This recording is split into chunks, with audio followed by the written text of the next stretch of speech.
Mbote bandeko na ngai tokota lisusu lelo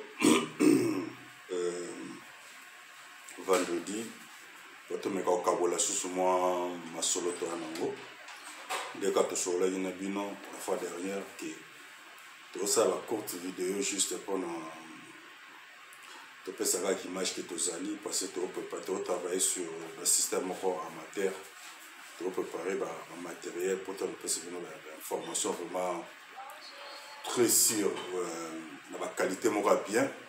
Il y a un moment qui nous allons un peu savoir la news avec quelqu'un.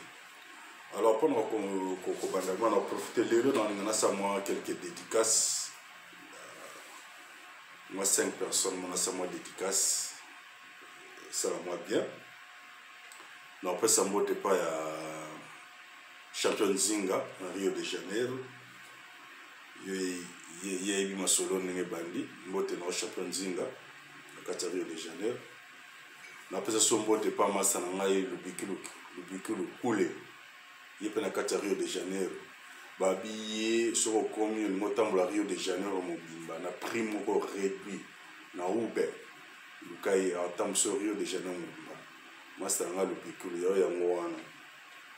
La bosanité, on peut se soumettre na Lox, il y a un bureau, papa na Schindler, il y a un bureau, une administration, il y a un moine, on peut se soumettre na musique. La bosanité, bah moucher tout ville nyonso, bah na ista, il y a bien un moine, donc oser bien un solo. Sans plus tarder, na sepeli de l'eau, tout le monde a le point à visite à Anthony Blanc Tolobela qui ont la fois dernière Kazoya, qui n'a fait d'ici du Congo, il y a Congo, c'est marqué Rwanda. Alors le Tolobela, diplomatie n'y a même biso, tant qu'il y a RDC qui est en Rwanda. Tant qu'il y a RDC, c'est tout le monde, il y a un président Félix, il y a un premier ministre, ça me répond. Ils sont condamnés à l'attaque, il y a M23 dans le Congo. Conseil de sécurité le Bela qui ont fait ça Rwanda va alimenter M23 pour attaquer le Congo à condamner qui a mort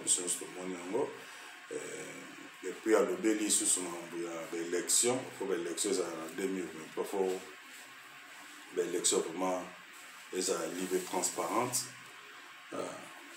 l'ora na okamo parce bango balinga ko s'ingérer dans l'élection ya africain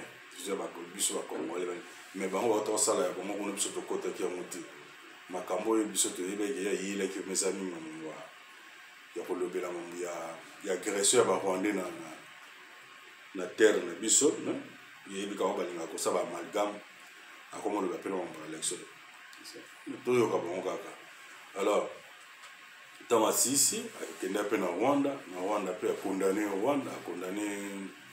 Rwanda dit que chaque pays il faut à respecter le territoire baninga non tu as vu une image au discours à cela qui na Rwanda et sur dans son le premier secrétaire d'État américain a visité le Rwanda depuis 2016. Anthony Blinken termine aujourd'hui sa tournée africaine. Il est arrivé à Kigali hier soir. Il a rencontré le président Paul Kagame dans un contexte inflammable et pour cause depuis la République démocratique du Congo où il était hier. Le chef de la diplomatie américaine a fait part de ses préoccupations sur le soutien présumé du Rwanda à la rébellion du M23 qui sévit dans l'est de la RDC. On écoute Anthony Blinken. Nous avons discuté des rapports crédibles qui indiquent que le Rwanda continue de soutenir le groupe rebelle M23 et possède ses propres forces en RDC. Tout soutien de groupes armés dans l'est de la RDC met en danger les communautés locales et la stabilité de la région. Et chaque pays de la région doit respecter l'intégralité territoriale des autres. Les États-Unis ont le même message pour tous les pays de la région. Merci Binomo Boyoki. Merci dans zone de la source, je crois bien, l'île ici.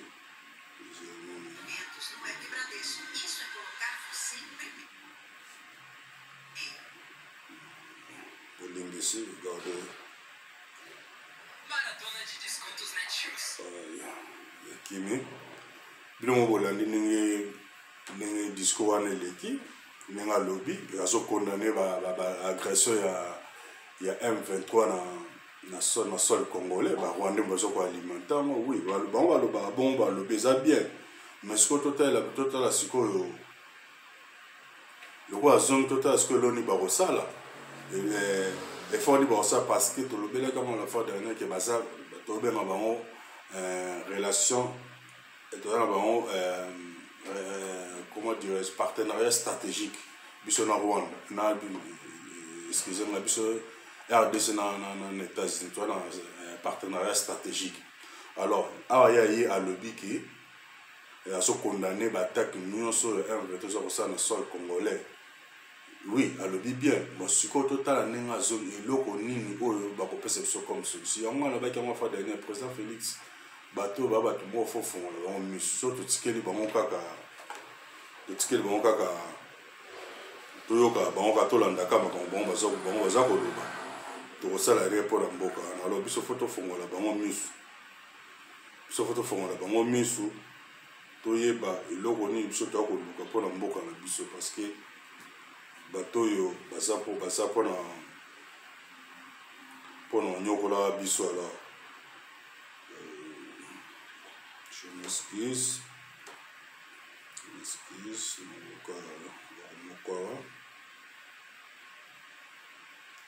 donc pour vous dire que Mundele aza mutu moko ya kopesa confiance te asololi na biso koto akoma kuna asololi lisusu asololi na biso na RDC makambo so akoma sukuna na Rwanda alobi su makambo su bino sobolandi yango naona nazongisa bino vidéo mpo boyoka yango mabia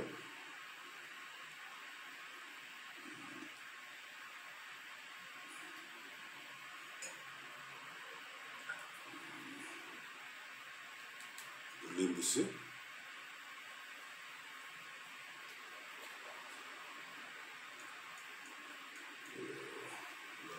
Bien.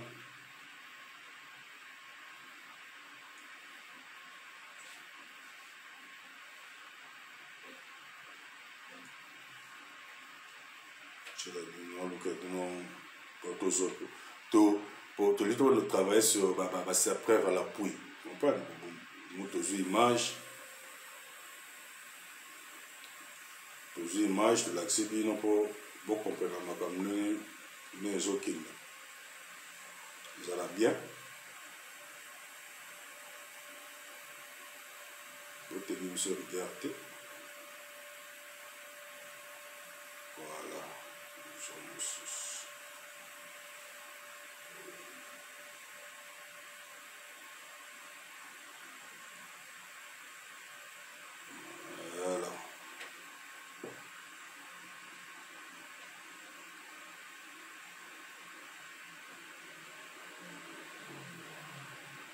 Il est le premier secrétaire d'État américain à visiter le Rwanda depuis 2016. Anthony Blinken termine aujourd'hui sa tournée africaine. Il est arrivé à Kigali hier soir. Il a rencontré le président Paul Kagame dans un contexte inflammable et pour cause depuis la République démocratique du Congo, où il était hier. Le chef de la diplomatie américaine a fait part. Il est le premier secrétaire d'État américain à visiter le Rwanda depuis 2016. Anthony Blinken termine aujourd'hui sa tournée africaine. Il est arrivé à Kigali hier soir. Il a rencontré le président Paul Kagame dans un contexte inflammable et pour cause depuis la République démocratique du Congo, où il était hier. Le chef de la diplomatie américaine a fait part de ses préoccupations sur le soutien présumé du Rwanda à la rébellion du M23 qui sévit dans l'est de la RDC. On écoute Anthony Blinken. Nous avons discuté des rapports crédibles qui indiquent que le Rwanda continue de soutenir le Regardez, nous avons discuté des rapports crédibles. Donc, c'est-à-dire, M23 va fournir, mais ça va Rwandais. Alors, bien, mon bien, l'intégralité territoriale des autres. Les États-Unis ont le même message pour tous les pays de la région. Alors, ceux qui ont sono sotolandi yango yo sotolandi yango boyoki bolimbisi mwa batango topesi mpo toluka mwa ndenge tokoswa mpo tozongela bino po tolakisa bino so une fois de plus. Alors bino nyonso bolandi badiscours nasali na Congo na Kinshasa na oyo akesala na Rwanda biso nyonso tolandi badiscours asali. Alors biso tokomotalelaka bango mpo monde so tolobi na réalité monde ya dirigé mpo na bango monde ya dirigé eza na maboko na bango. Alors lokola ye moko akondane yango susu bien ki bazokondane ki Rwanda azosoutenir 1-23 eza bien. Alors tozela sikoyo toyoka suite ndenge azongi na mboka na bango toyeba oyo nini ekoleka na olobela susu ndenge nini Martin Fayulu azokondane arrestation ya Jean-Marc Kabound. Mais bandeko nanga politique na Congo eza so eloko moto banda kotiela ngo motema mingi te parce que kaka ye moko wana afinga Kabound Kabound baza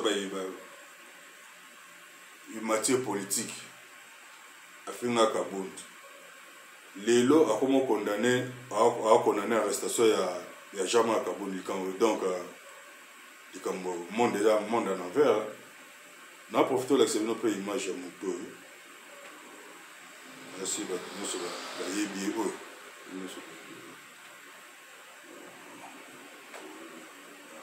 Mike Mukebai nga moto na bien que journaliste te Mike Mukebai nga bien que journaliste te nga bien que ne Tintin parce que ye afinga pe Jean-Marc Kabound moto afinga Jean-Marc Kabound ninga mukete. Mais lelo totalaki bakende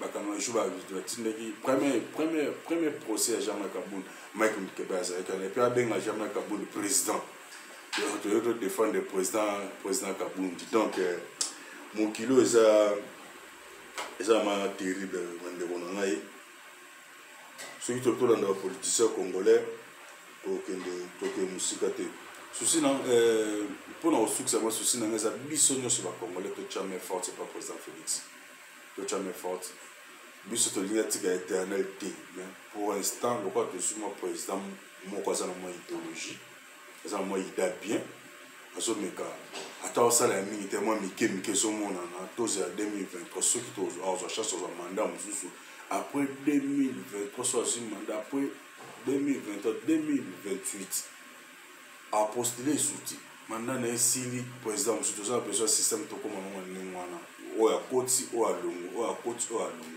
aza muto atika éternellement te.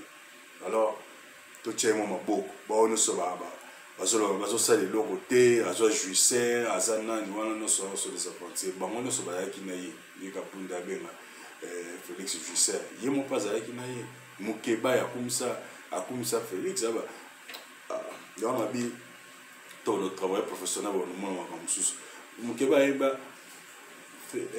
Félix boma libala na Kabila poto benga na Kabila boyimba nzembo wana yemba wana donc lelo a commis contre Félix Sousse a soutenant rencontre ya Kabila na Moïse Katumbi mais c'est terrible en Afrique tout le monde belé en Afrique. Donc Congo biso ba congolais a biso mon poto sala mutuloka Kabila ngama na loba ngo Kabila président Félix mandat en 2023 avant to koma na fosa la selo moya bien pour na Kabila faut se battre déloger ata na kinga katwana ou beso a tena kacha boloko donc élection ma pour na yo zama terrible et donc peuple no sabe te lo maboko peut se pour discours nous te pas vraiment da Kabila na kacha boloko donc c'est mo trop donc c'est vraiment ma casse donc au sein normalement obunda mama casse pour na Kabila wana mafo akota boloka sentiment que non abomi trop na Congo hier mon absolument ba yimenda avant quoi biso tokasate ke ya bosani biso ye ndenge aza na mwana soloka bayuma ye ndenge azosala mpe baplan na ye mosusu abake non be ye mpe nde azakanisaki non nde naabona kozonga su na pouvoir nde na donc alingela biso mpe boule ye Kabila alors président Félix fo olakisa ye ke non oza kinois esi oza kinois donc ye ifango na makambo na ye en tout cas ezalaki ka mwa bapoint oyo nazalaki nango mpona kodéveloppe lelo eza juste kaka baflash tokopesaka mpona koyebisa bino ke tozali toza kose préparer makambo nyonso ekoma bien en ordre oyo eza kaka ke mpona koactualiser canal na biso au fur et à mesure makambo bezo okoma na profiter vraiment ozongela so opesa dédicace na nga mingimingi epa champion Nzinga ezongeli yango mosusu na Rio de Janeiro ya yo yango wana champion masa na nga Lubikilo Kule na Rio de Janeiro ya ope yango wana na yebiso na yesa bino na bi so boli botambo na Rio de Janeiro na Brésil na Rio de Janeiro botambo nango bien 4 points na prix moko réduit bobenga masa na nga Kule atamso bino na ube na prix moko donc bozala satisfait na bosani te opesa papa na Shindeo Lox Rambote Bele ye ya biro ye nde masolo ni za ya biro na bosani te bana mshetu vile ya bino yango wana ingénieur tout ya bino yango wana bote bobo sanati na sina rappeler bino ba ya donc vidéo ça bino so bon partager on a 2 personnes ou 3 personnes et au sala bien bo s'abonner massivement bo s'abonner bo liker vidéo bolanda ba gaffe nyonso te toza ko se perfectionner malin c'est-à-dire toza ko se perfectionner malin ça voilà moi na botami ya banda étape toza ko se perfectionner alors ngana bino to monani à la prochaine au revoir ciao